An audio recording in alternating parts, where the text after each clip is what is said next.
I get asked all the time how I joined the fight to end human trafficking. I'm Daniella Kirk from Operation Open Eyes, and this is my story. Growing up, as a teenager, if I watched a movie that even touched on the abuse of women or children, I would leave the film angry. I remember one time leaving such a film and hearing God say to me, "Okay, Daniella, you have two options. You can choose to ignore it, or you can choose to face it. What do you want to do?" And I remember as a teenager saying to God, if this really happens, I want to be strong enough to face it. Please make me strong enough to face it. And then, as with most conversations with God, I forgot all about it until 9 years ago, when an editor for a magazine I used to write for invited me to go to Thailand to throw Christmas parties for red light districts out there. I went with her for the first time and was reminded that I'd had a heart for this all this time. I got reminded of that conversation and realized that my life up until this point had indeed been an answer to prayer, where God had been making me strong enough to face it, where God had been putting me in situations where I was faced with some horrific stuff that when the time came, I would be strong enough to handle this. So I went to Thailand, and I'm standing in the middle of this red light district where 20,000 girls are caught in the sex slave trade. And I felt Jesus give me the scripture, "Pray for the workers, the harvest is plentiful, but the workers are few." And as I looked around, I saw that it was true.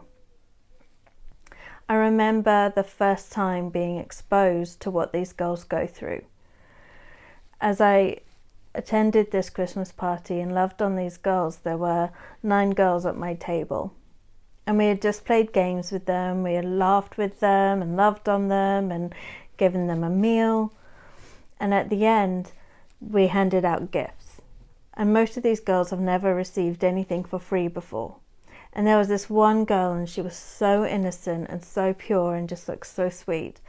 And I handed her a wrap gift and a teddy bear, and I said, "Which one would you like?" And she grabbed the teddy bear and she clung to it, and she didn't let it go.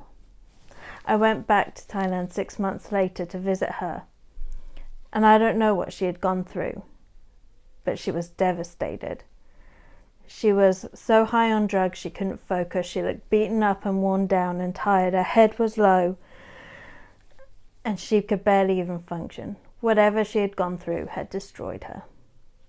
I went back 6 months after that, and she wore the tightest red dress, and she was walking around like she owned the place and wouldn't even give me the time of day.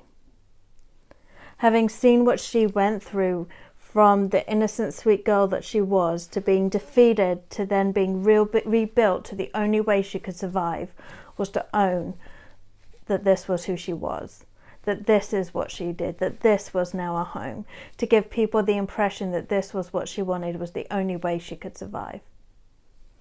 When I saw her journey, I was able to look around at all these other girls and boys and see them in a whole nother light. This is not something they've chosen, this is something that has chosen them, and they are doing everything they can to survive. From that year, as I was traveling with the ministry I was part of then, Generation to Generation, of which Operation Open Eyes is an initiative, people began to ask me about what I'd seen and my experience. And as I told them, the question was, well, what can we do about it? And I said, I don't know, but I'll find out. And I've spent the last 9 years looking at how not only I can join the fight to end human trafficking, but how you can too. And so from there, Operation Open Eyes just grew, until one day I turned around and went, well, I guess we need a name for this. And Operation Open Eyes was born. So I want to invite you to come and join the fight. See how you can also end human trafficking and how you can be a part of the solution, the local solution to this global problem. Thank you for watching this video. If you enjoyed it, go ahead and hit subscribe and the notification button and leave us a comment letting know you're tracking with us and anything that stood out to you.